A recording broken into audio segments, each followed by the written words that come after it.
Indaba yokuthi umuntu azalwe kutsha aphunyuke ulaka lukaMlimu aphephe umlilo wesikhoko kumele kulunge lapha emhlabeni la.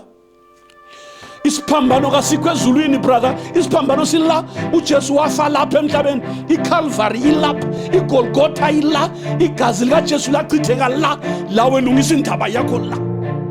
Yi-summons kaMlimu le for you to appear before him. Noma ungaze ukhephe umgodi uye ngaphansi komhlaba, lalela awenzanga nix, suzwile. Uyafuneka ekhothi kaMlimu wena, uyafuneka uzakuma phambi kwesihlalo sokwahlula sikaMlimu. Uzangena kubhujisweni ngenxa yezono, uzakufa kwesibili ngenxa yezono. Kazilungi namhla ngegazi likaJesu ziyathethelelwa. Indaba yesono ilunga lapha emhlabeni. Kukhona inyewe yakhe ikhona, uthando lwakhe lukhona lapha. Osotileyo nguwe la, woza brother. Gijima, balekela lapha kuThixo la. Gijima, ngena emkhunjini masinya. Ngena, gijima ithuba lingakavalwa, isikhathi singakavalwa, isikhathi singakapheli, umnyango ungakavalwa. Gijima ungene.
Zihlobo ezithandekayo, singakadluleli phambili ngelizwi likaThixo, asikhothamsene amakhanda siphiwe umthandazo.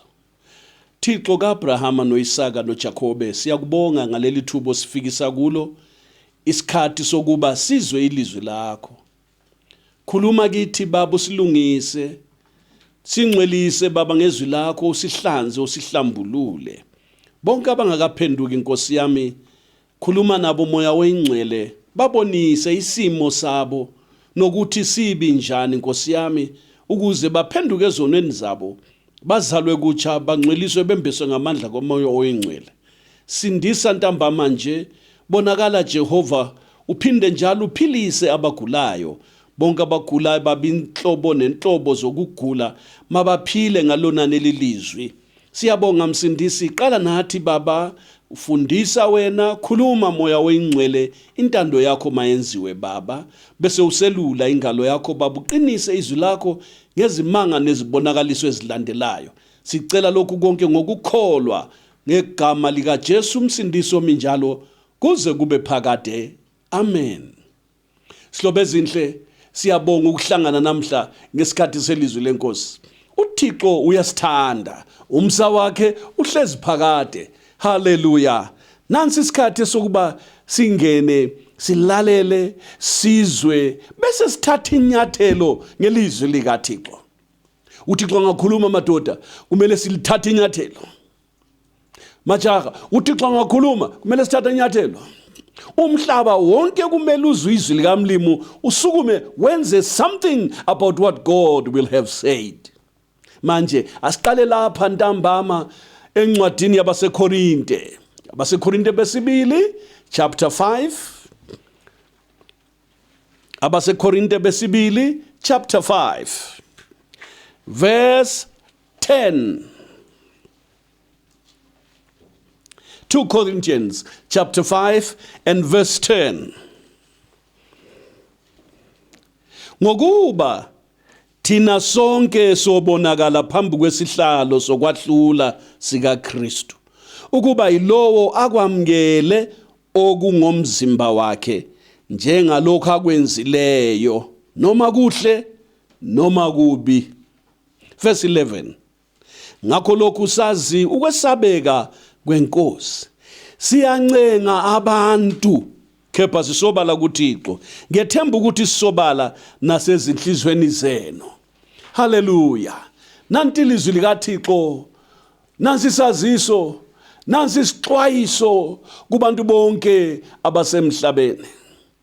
Kusukela kwaAdamu umuntu wakuqala kuze kufike umuntu nokugcina ukubunjwa lapha emhlabeni, nanti ilizwi. Verse 10.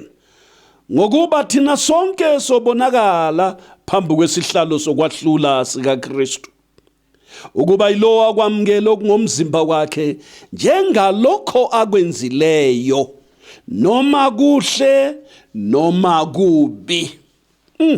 Ilizwi liyesabeka, okhulumayo nguThixo.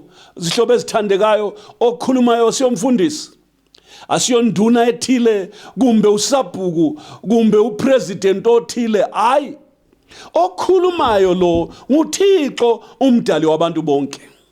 uThixo wenza izulu nomhlaba, umdala wezinsuku, uyena okhulumayo namhla ntambama. Ukhuluma nawe baba, ukhuluma nami futhi. Yebo dadewethu, uThixo utsho wena mama, uThixo utsho kuwena khulu, kuwena nawe gogo. Zwana ilizwi likaThixo.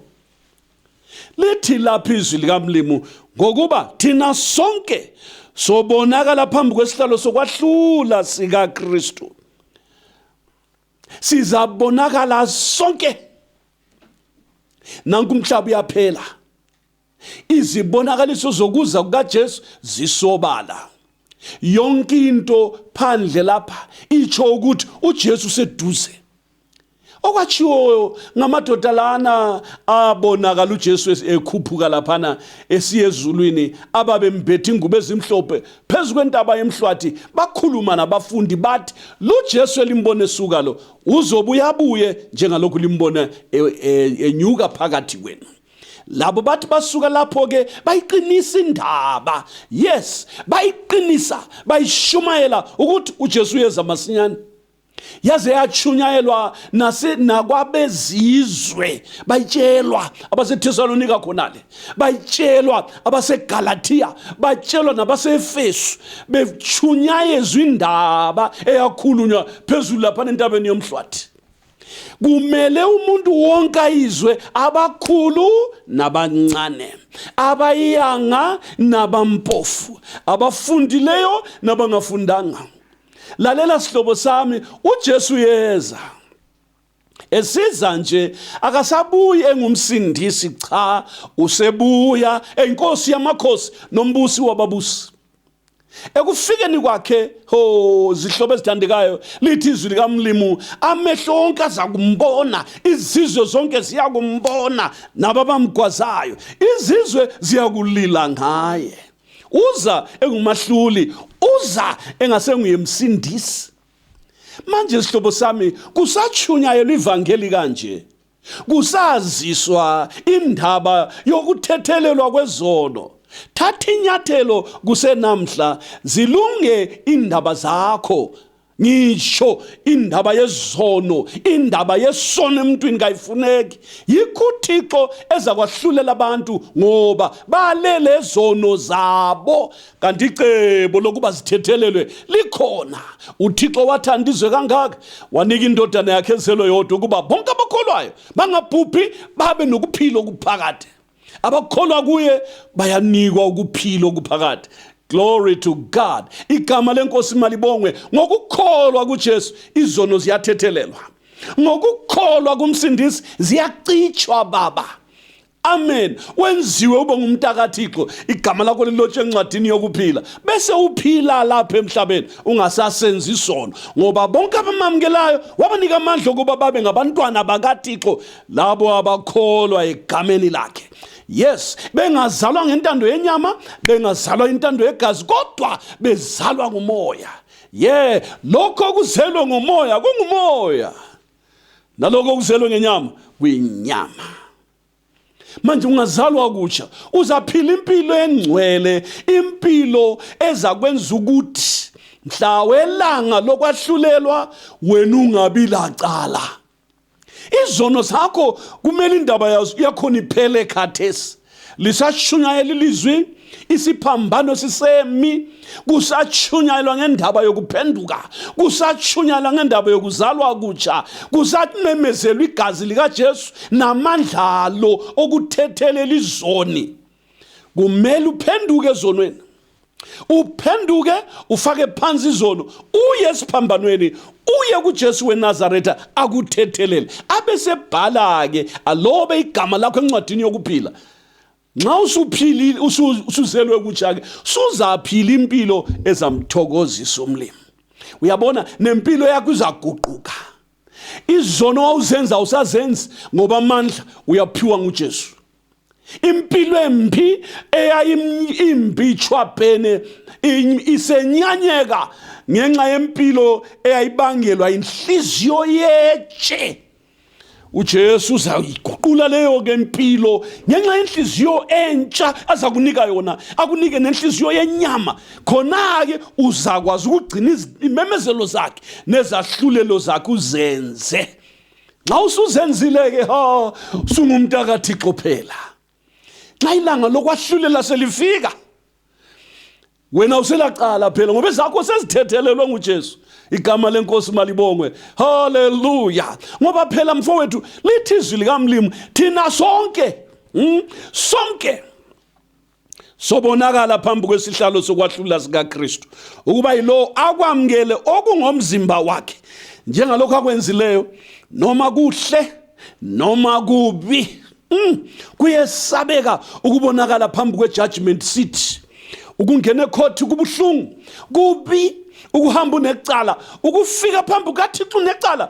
Kuyesabeka sihlobo sithandekayo, kuyesabeka ukufika phambi kukaThixo lezono. Indaba yakho ezono kayilunge khathesi, ungaqali ukufika phambi kukaThixo lezono. Ungcono zithethelele namhlanje. Ngiyakuncenga ngoba sonke sizobonakala phambi kwesihlalo sokwahlula sikaKristu. Amadoda nabafazi, amajaha lezintombi, ogogo nabokhulu, sizabonakala sonke, sizabonakala khona lapho. Haleluya. Manje mhlobo wami, lalela ngikutshele, sizabonakala mhla wekhoti kaMlimu le nabantu. Umhlaba wonke akulanto ehamba mahara brother. Izono zakho zenzayo azilitshalwanga, umlimi kazikhohlwanga, as long as ungazalwanga kutsha ziyaziwa, ziyakhunjulwa, ziyaphila. Ubude beminyaka osukuphilile emhlabeni, kumbusule 90 years, kumbusule 100 years, akula msebenzi khonokho akwenza ukuthi izono zakho zikhohlakale phambi kukaMlimu. Noma wena usuze waphila ikhanda laze laphambana ngenxa yobudala, kodwa zwana ngutshele, izono zakho aziphambananga ikhanda, ziyaphila zikumelele mhla wokwahlulelwa. Ziyaphila, imisebenzi yomuntu iyaphila, ukona kwakho kuyaphila, kukumelele so. Phambi kukaMlimu kuza kulahlisa ngomlimu, uza kutsha esikhokweni ngenxa yezono, uza ngena emlilweni ngenxa yezono, uza ngena kubhujisweni ngenxa yezono, uza kufa kwesibili ngenxa yezono. Kazilungi namhla ngegazi likaJesu ziyathethelelwa. Indaba yesono ilunga lapha emhlabeni. Indaba yokuthi umuntu azalwe kutsha aphunyuke ulaka lukaMlimu, aphephe umlilo wesikhoko, kumele kulunge lapha emhlabeni la. Isiphambano kasikho ezulwini brother, isiphambano sila. uJesu wafa lapha emhlabeni, iCalvary ilapha, iGolgotha ila, igazi likaJesu lachitheka la, lawe lungisa indaba yakho la. Khathesi uma ukhona ngasindiswanga khona, uma ukhona wena ungasindiswanga, phenduka, flathela isono, chiyana noSathane, ngoba uyakusesikhokweni, uzawuyangena esikhokweni ongasilungiselelwanga wena, salungiselwa uSathane nezingilosi zakhe. Kodwa abantu sebesiya khona esikhokweni ngenxa yokungafuni ukuphenduka, badela icebo likaMlimu, baphikisa inkulumo kaJehova. Hey, amajaha kulezi insuku ayayiphika indaba yesikhoko. Lalela ngutshele brother, ukuphika kwakho kakusebenzi. Uzangena khona lenkani yakho, uzangena lechiki yakho, uyangena phakathi kwesikhoko, uyangena emlilweni usala so. Uyangena uphikisa into uthi kayikho kodwa igama langikhona ulalo. Oh, lalela brother, inkani yakho iza kuphelela. Uzabona into ongakaze uyibone, kuza kwenzeka into ongakaze yenzeke. Abantu kumhlala kuvula isikhoko ngumlimu. Lalela, sizabonakala sonke phambi kwesihlalo sikokwahlula sikaThixo. Lalela ngutshele, namhla ntambama nansi simanga. Lalela ivesi leli yi-summons kaMlimu le for you to appear before him. Le yi-summon namhla, umlimu kunika i-summons to appear before God. Ekhothi kaMlimu uyafuneka wena, nansi summons.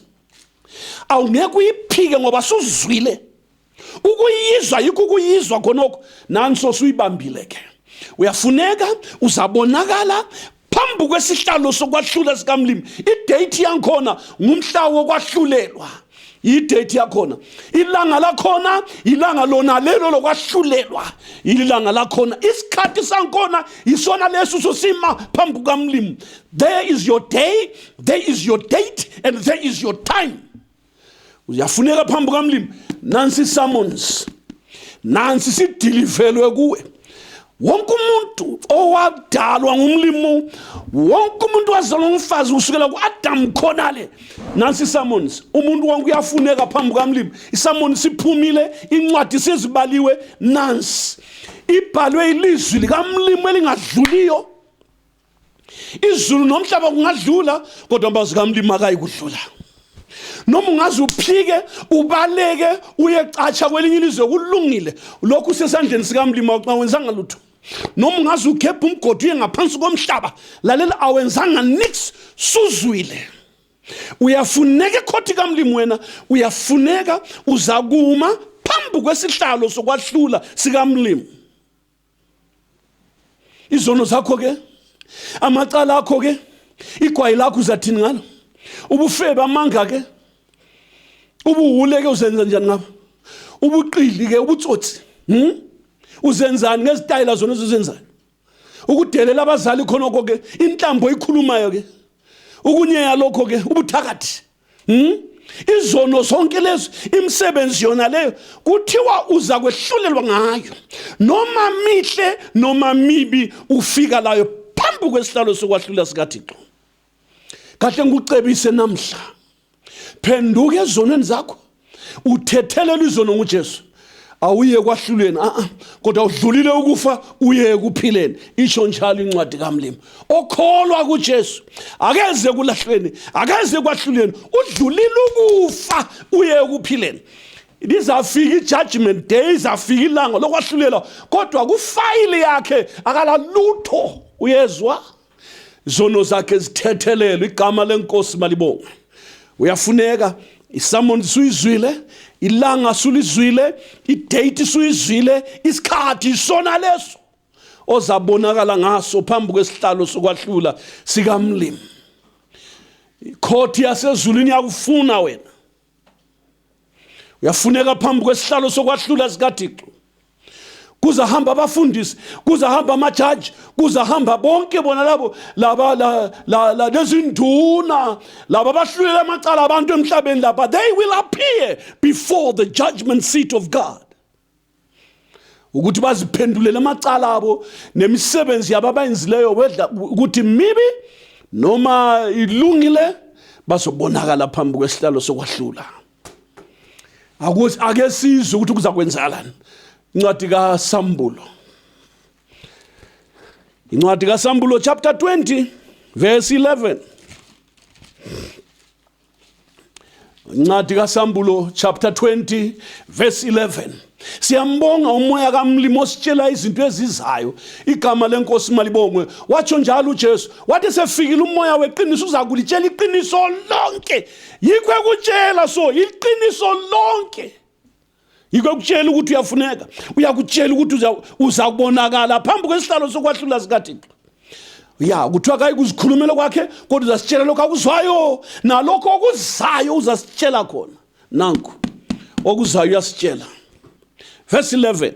Ngabona isihlalo sobukhosi esikhulu esimhlophe, igama lenkosi malibongwe, naye ohlezi kuso okwabalekela ubuso bakhe izulu nomhlaba, akufunyanisanga indawo. Uyakuzwa lokho? Lesi sihlalo esikhulu sokwahlula esimhlophe sathi sibonakala lapha, umambulelwa esivezelwa, glory to God, kwasokubonakala lento esabekayo le. Kuthiwa lapha, ngabona isihlalo sobukhosi esikhulu esimhlophe, ya, nayo hlezi kuso, lalela, okwabalekela ubuso bakhe izulu nomhlaba, akufunyanisanga indawo. Uyayizwa ingozi? Uthe umdala wezinsuku ehlala esihlalweni lesi. Lalela baba, lalela bhuti, lalela lawo dakiweyo, lalela ilizwi likaMlimi uzwana nawe nenkani yakho, lalela. Ubuso bakhe buvela kanje, izulu nomhlaba kwabaleka phambi kwakhe, akufunyaniswanga indawo yokuthi ucatshe, ngoba uyesabeka uJehova. Ngosuku lokwahlulela kuyabe kusesabeka. Nxa kuzabaleka izulu, nxa kuyabaleka umhlaba, wena nezono zakho uyamangaphi? Sihlobo sami, kungcono ulungise kungakabi kubi, ngoba mhlana kusiba kubi brother, kuzaba kubi properly. Kungcono ulungise khathesi, ngoba ungeke nxa kubaleka umhlaba, sihlobo zami, kubaleka izulu, kuswela indawo madoda. Kuyacatsha ngaphi? Ngoba imbalo handisemhlabeni imigodi yantu semhlabeni manje nxa umhlaba olemigodi yangikhona yokucatsha lembalo zokucatsha kubaleka izulu phela beliya kuma ngaphi wena uza kuma ngaphi kuyesabeka lokho Sobe sithandekayo lolu luthando lukamlimi lona lolu ukuthi utshelwe ngakho so kungakafiki lelo langa singakafiki leso sikhathi kungakenzakali luthando lukamlimi haleluya bhekana uthando lungaka asinike lona uyise igama lenkosi malibongwe uThixo wathanda izwe kangaka wanikela ngendodana yakhe this is love ukuzwa ngendaba yonale ukuxwayiswa ngendaba yonale yokwahlulelwa le esatshwa ngumhlaba ebalekelwa lizulu ngumusa kamlimi isixwayiso sona leso ngumusa kamlimi uyabona wena ophezulu komhlaba wena owakhile emhlabeni lalela namhlanje akutshela sihlobo sami kungcono wenza ulutho kungakenzeki lokho Verse 12. Ngabona abafileyo abakhulu nabancane bemi phambi kukaThixo bazalwane izincwadi zaphenywa nenye incwadi yaphenywa eyincwadi yokuphila abafileyo bahlulwa njengalokho okulotshiweyo ezincwadini njengemisebenzi yabo akuthi ngiphinde futhi so kubaleka umhlaba uyabona into njalo kubaleka lezulu uyakubona khonokho kubalekela lo hleziyo lo esihlaleni engakakhulumi engenzanga lutho kakhombanga ndawo kazanga hwabhe uthule tu kodwa kuvela kuphela this is serious ukubonakala kakhe kuphela izulu nomhlaba kwabaleka akufumananga indawo phambi kwakhe masinyane khona lapho kwasokubonakala ke Verse 12. Ngabona abafileyo abakhulu nabancane bemi phambi kukaThixo izincwadi zaphenywa lalela okulandelayo nenye incwadi yaphenywa eyincwadi yokuphila amen abafileyo ke bahlulelwa njengalokho kulotshiweyo ezincwadini njengemisebenzi yabo uyabona sonke sizobonakala phambi kaThixo bese abantu bese besahlulelwa njengemisebenzi yabo sihlobo esithandekayo injane yakho ungayafika phambi kamlimi lemsebenzi engafunekiyo ungayafika phambi kamlimi unithika ngezono umahlikilili uphihlikile ngezono kanje ngiyakuncenga namhla ntambama zwana ukuncenga ukamoya oyingcwele phenduka namhla zithethelelwe izono zakho igama lakho lisuke kuleziyana incwadi ezinengi lezi ezaphenywayo lingene lilotshwe kulincwadi okuthiwa nenye incwadi yaphenywa eyincwadi yokuphila glory to God igama lakho lilotshwe kule incwadi le eyincwadi yokuphila le lizalotshwa lapho ungasindiswa namhla ungazalwa kutsha igama lakho liyalotshwa la abafileyo laba bantu basebesahlulelwa ke bonke abantu laba ngokwemisebenzi yabo njengokulotshiweyo brother he sees what you do he hears what you say my Lord is writing all the time whatever you do whatever you say my Lord is writing all the time qaphela ke zonke izinto azenza zilotshiwe owakukhulumayo kulotshiwe amazwi akhulumayo alotshiwe izenzo zakho zilotshiwe noma zingaziwa ngubhuru wakho akulamsebenzi kodwa umlimi uyazazi zilotshiwe mhla waleli langa elibhalwe kusamboni yakho wena lizavela uzabonakala imisebenzi yakho noma mibi noma mihle izabonakala lapha esihlalweni ulwandle lwanikela abafileyo ababekulo ukufa neHades wanikela abafileyo ababekukho bahlulelwa bonke njengemisebenzi yabo. Ukufa neHadesi kwaphonswa echibini lomlilo. Lokhu kungukufa kwesibili. Ongafunyaniswanga elotshiwe encwadini yokuphila waphoswa echibini lomlilo. Uyakuzwa lokho? Ongafunyaniswanga elotshwe kuncwadi yokuphila waphoswa echibini lomlilo. Into ezaphosisa abantu ibenza ukuthi baphosele emlilweni imsebenzi. Ngoba imsebenzi iyo elotshiwe encwadini. Ezincwadini lesiyana kubhalwe ngendaba yomsebenzi.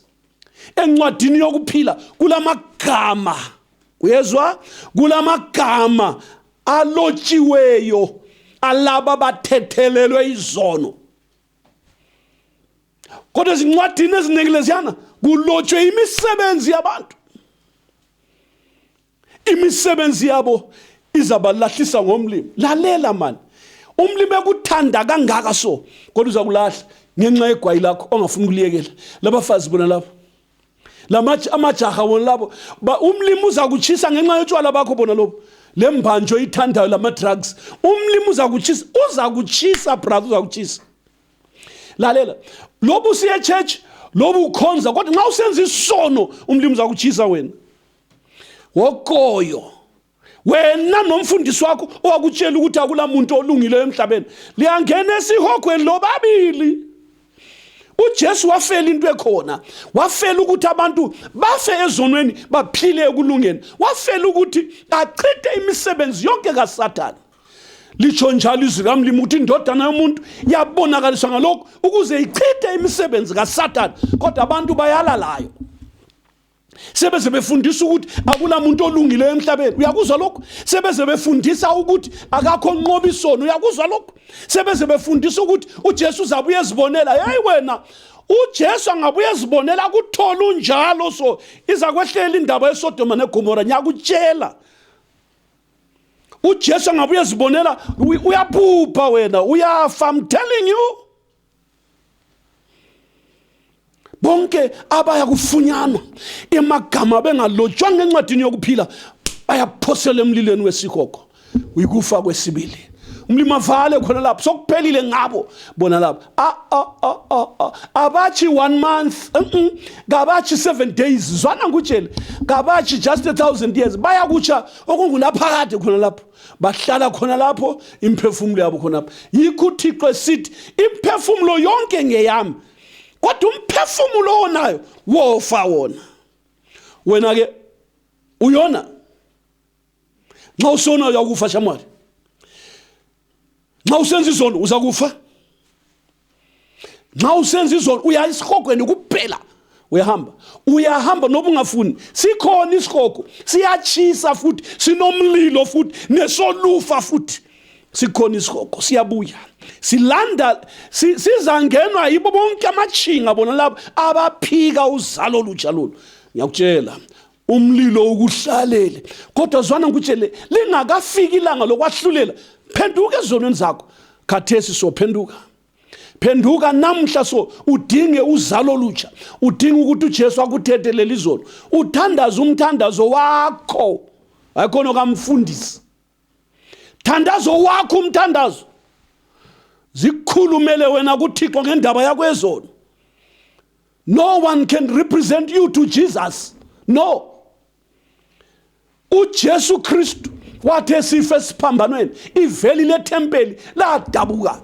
Ukubonakala ke indawo engcwele kukhomba ukuthi wena ubani nobani senemvumo yokuthi azisondelele kuThixo akukhulume ngendaba yakhe esono. Lalela ngutshele sihlobo sami, you have to do that. Usaphila lapha emhlabeni. Phenduka udinga uzalo olutsha. Uludinge ngokuzithobisa.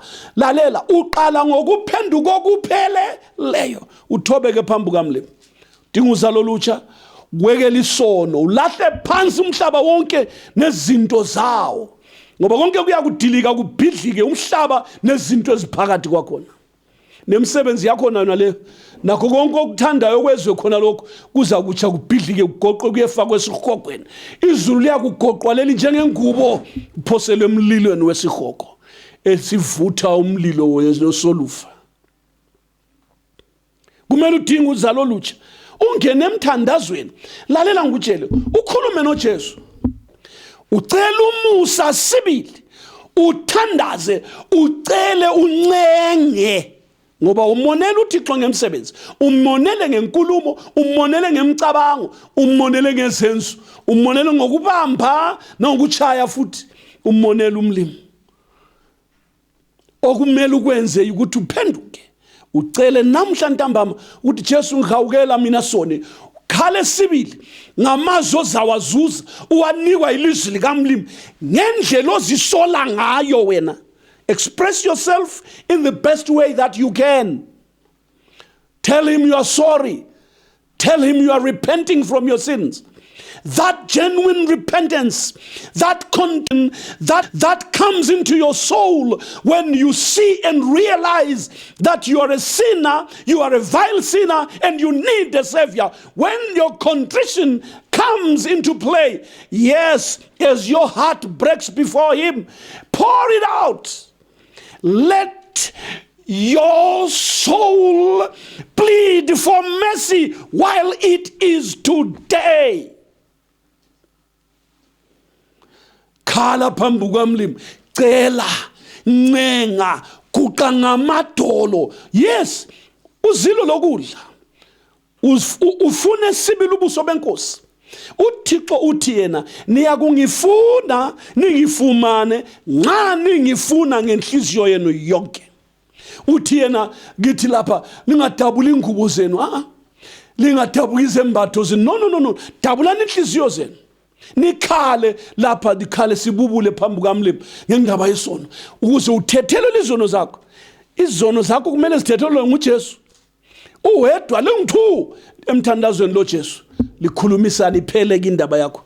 Iphela namhla ngoba izono zabantu ndoda aziqedwe court emhlabeni, hayi azitongwe Harare my brother. Izono zabantu zithethwa esiphambanweni igama lenkosi malibonke. How do you get there? You get there now by pouring out your spirit unto the Lord Jesus Christ and tell him you're sorry. Genuine repentance will lead you to genuine salvation. You will meet your Savior. Hallelujah. Oh, the joy that will flood your soul. My brother, uzajabula, uzathokoza lapho umoya oyingcwele esekutshela ukuthi jabula izono zakho sezithethelelwe. That joy is beyond measure. You cannot explain it. You can feel it better than you can tell it.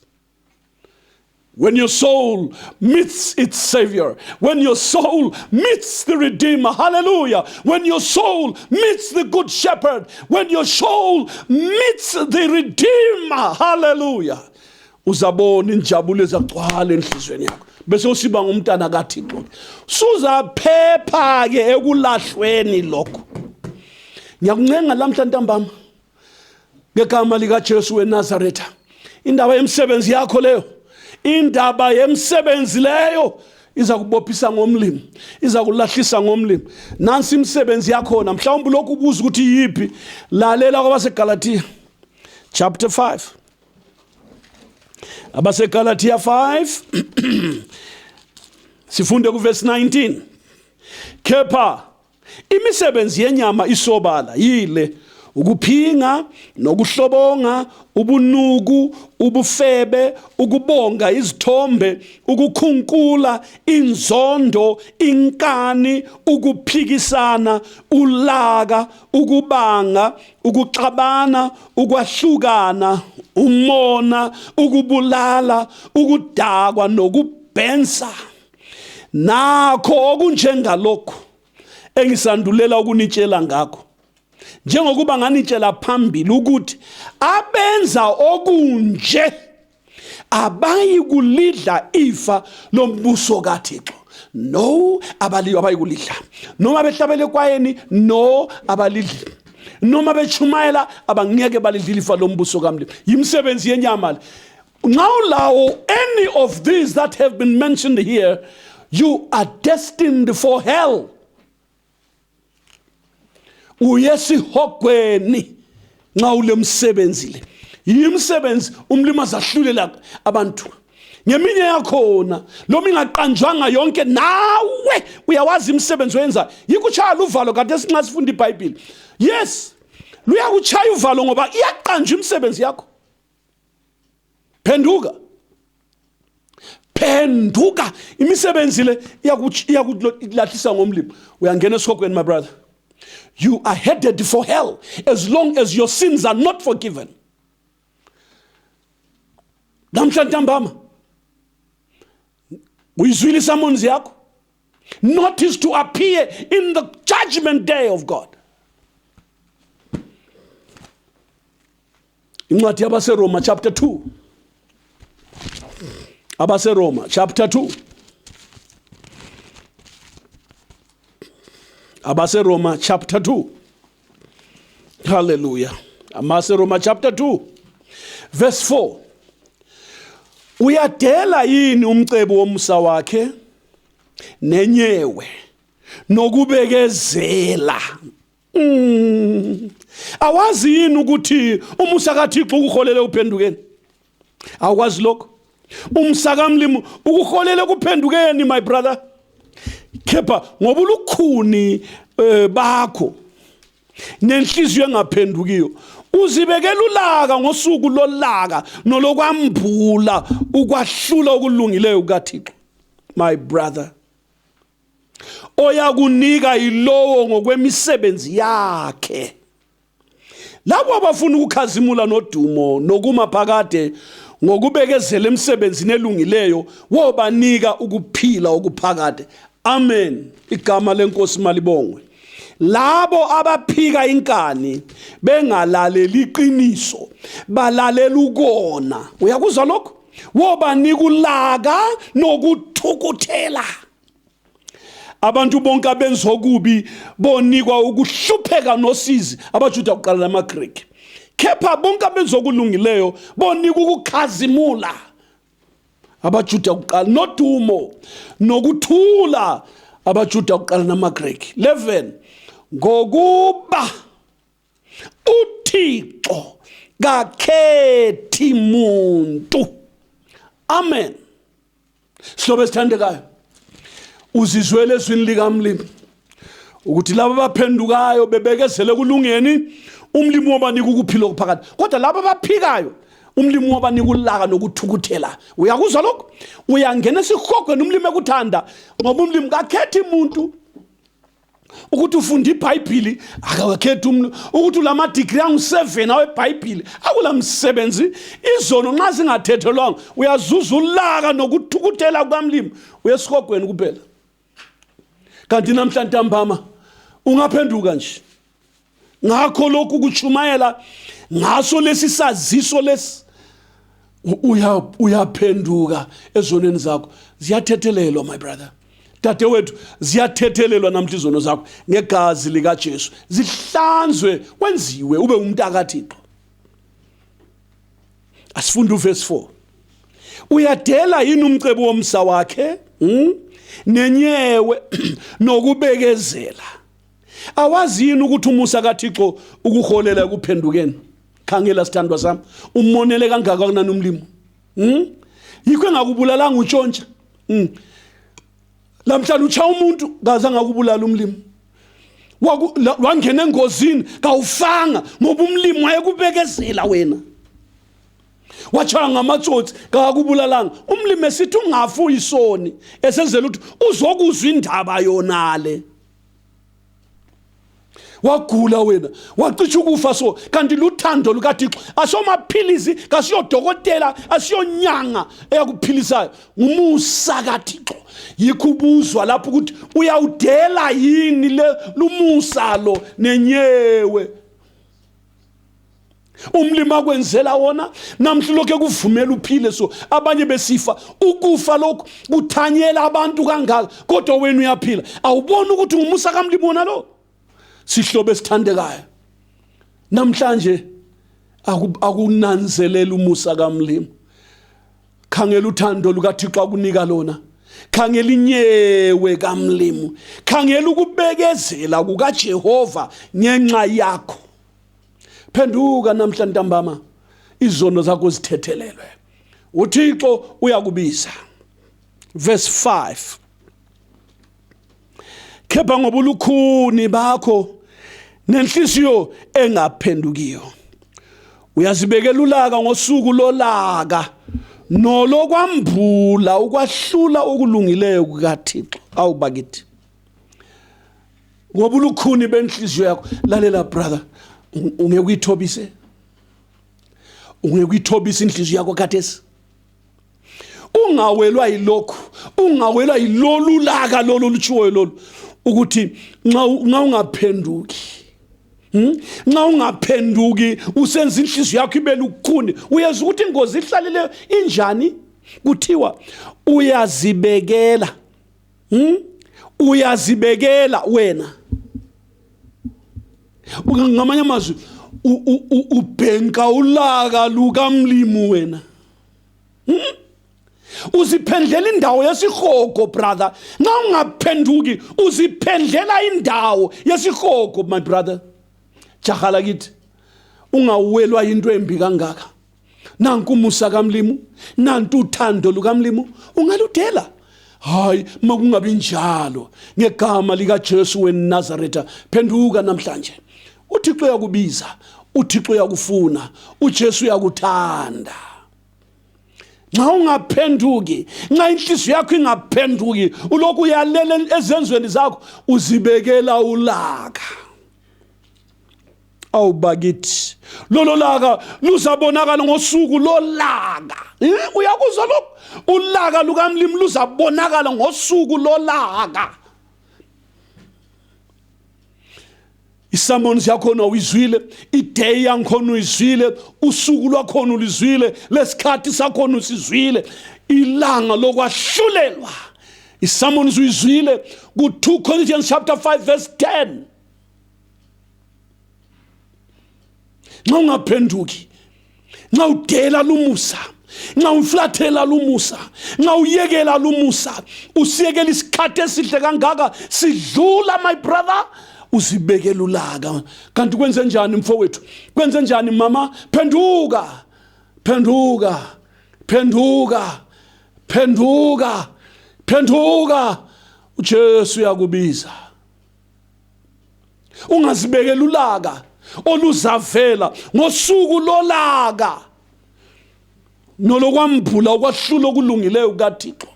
Umlimo uzathe kwehlulela. Lalela, akula muntu ozakumela khona lapho.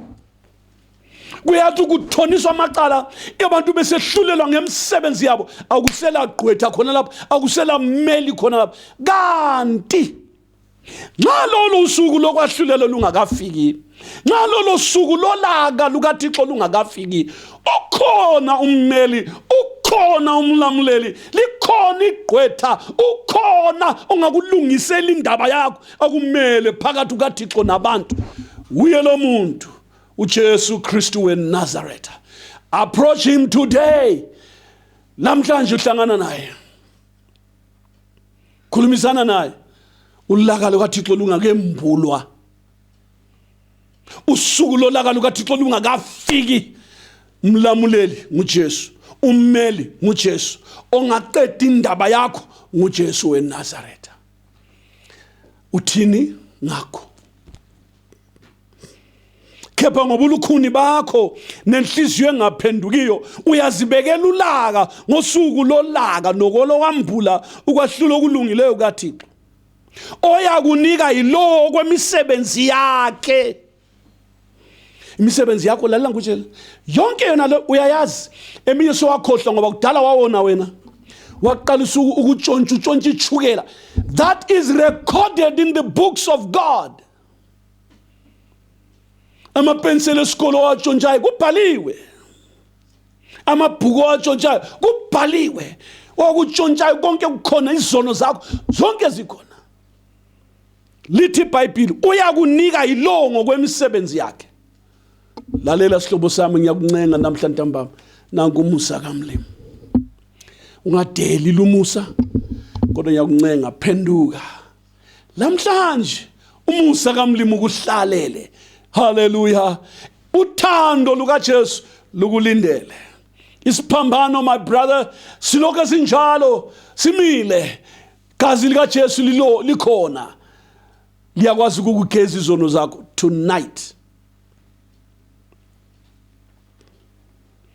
Khepha ngobukhulu benhliziyo yakho engaphendukiyo uyazibekela ulaka ngosuku lolaka nolokwambula ukwahlula okulungileyo kukaThixo.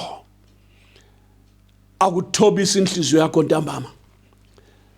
Thobisa inhliziyo yakho. uJesu ufuna ukuthethelela namhla. Indaba yezono zakho icitshwe namhla. uJesu uzakuthethelela. Uzacitsha izono zakho akuthethelele ume phambi kwakhe angathi awukaze uwone. Hallelujah. Zizasuswa izono zakho. Amen. Noma zibomvu uJesu uyaziqeda. Noma zisesabeka zikuchayisa ngovalo wena. At the thought of what you did, you shiver, you quake under your blanket and sweat when you are all by yourself. Ucabanga ukuthi wenzani empilweni. Lalela my brother, even that dreaded sin, Jesus can forgive you tonight as long as you repent of that sin and come to the Savior. He is more than ready to forgive. Nangtilizwa kunika lona. Isaiah chapter 1 siqedise. Isaiah chapter 1 verse 18. Yezani ke masiqondisane sodwa. Hallelujah. Utsho uJehova. Nokho izono zenu zibomvu ziyakuba mhlophe njengongqoqwane. Nokho zibomvu thebu ziyakuba njengoboya bezikhabu. Hallelujah. Nantu uthando lukaThixo sihlobo sami. Kahle siphinde futhi amazwi la amangalisayo. Hallelujah. Glory to God. Yizani ke masiqondisane sodwa utsho uJehova. Lina lonke lizwileyo, limhlaba wonke lizwileyo namhla ntambama umlimi uyalithethelela lonke nxa libuya khathesi uzimisele uthi buyani khathesi. Hallelujah. Yes, now is the time to come. Come and let us reason together, saith the Lord. Uthi uJehova buya sikhulumisana. Khulumisana naye engakahlala esihlana esabonakalayo watehlala umlimi izulu lomhlaba kwaswela indawo. Lalela ngutshele. Khulumisana la engakafiki khona lapha. Dizani ke masiqondisane sodwa. Uyayizwa indaba le? Kungela mfundisi, kungela mzalwane wakho kodwa wena nomsa kaMlimi, wena noJesu, wena noThixo zilunga indaba zakho. Yizani ke masiqondisane sodwa utsho uJehova. Nokho izono zenu zibomvu. Ziyakuba mhlophe njengongqoqwane. Igama lenkosi malibongwe. Nokho zibomvu thebu ziyakuba njengoboya bezikhabo. Hallelujah. Amen. Namhla ntambama uThixo uzimisele ukuthethelela isoni. Uzimisele ukuthethelela umuntu ophendukayo. Glory to God. Ovumayo khathesi ntambama. Hallelujah. Umlimi uyakubiza nankumusa nantu uthando. Nansi opportunity emangalisayo. Lady opportunity my brother. Oh hallelujah. It will change your destination. It will change your eternity. It will change lapho yakhona. Yeah, uzaphuma endleleni ebanzi ekubhujisweni ungene endleleni yokuphila, indlela engumcingo eya ekuphileni. Ngokuphenduka namhla uzinikele khathesi. uThixo uzimisele. Wena uthini? uJehova uyavuma. Wena uthini? uThixo uzimisele. Uthethelo lolukhona, igazi likaJesu likhona, amanxeba akhe akhona, umusa wakhe ukhona, inyewe yakhe ikhona, uthando lwakhe lukhona lapha.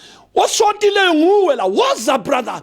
Woza my sister, gijima dadewethu, gijima mfowethu, gijima umnyango ungakavalwa, gijima balekela lapha kuThixo la, gijima ngena emkhunjini masinya, ngena gijima ithuba lingakavalwa, isikhathi singakavalwa, isikhathi singakapheli, umnyango ungakavalwa, gijima ungene.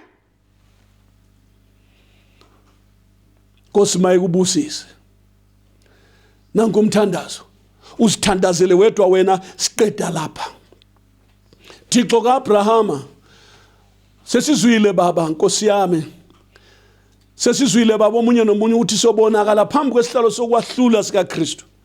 Ukuba omunye nomunye baba anikwe njengokwemsebenzi yakhe, noma mihle noma mibi. Izwe lonke lizwile baba, bazwile abantu bakho. Namba baba, bazwile ukuthi khathesi ufuna ukukhuluma nabo, balungisa indaba yezono baba. Thethelela Nkosi, bonke abaphendukayo, bonke abanamachata, bonke abazizwa befuna ukukhuluma nawe Nkosi, basondele kuwe baba, ubayenzele umusa. Hlanza baba inhliziyo, lungisa, qeda amacala. Lungisa baba impilo zabantu bakho. Ngegama lika Jesu Kristu makwenziwe lokhu baba. Yelula ingalo yakho usebenze phakathi kwabantwana babantu, ngoba wena unomusa uyahawukela. Malibonga igama lakho elingcwele. Ngiyabonga Thixo, kwenziwe ngegama lika Jesu kuze kube phakade. Amen. Asithandazeni. Indaba yokuthi umuntu azalwe kutsha, aphunyuke ulaka lukaMlimu, aphephe umlilo wesikhoko, kumele kulunge lapha emhlabeni la. Isiphambano kasikho ezulwini brother, isiphambano sila. uJesu wafa lapha emhlabeni, iCalvary ilapha, iGolgotha ila, igazi likaJesu lachitheka la wena ungisa indaba yakho la. Yi-summons kaMlimu le for you to appear before him. Noma ungaze ukhephe umgodi uye ngaphansi komhlaba, lalela awenzanga nix, suzwile.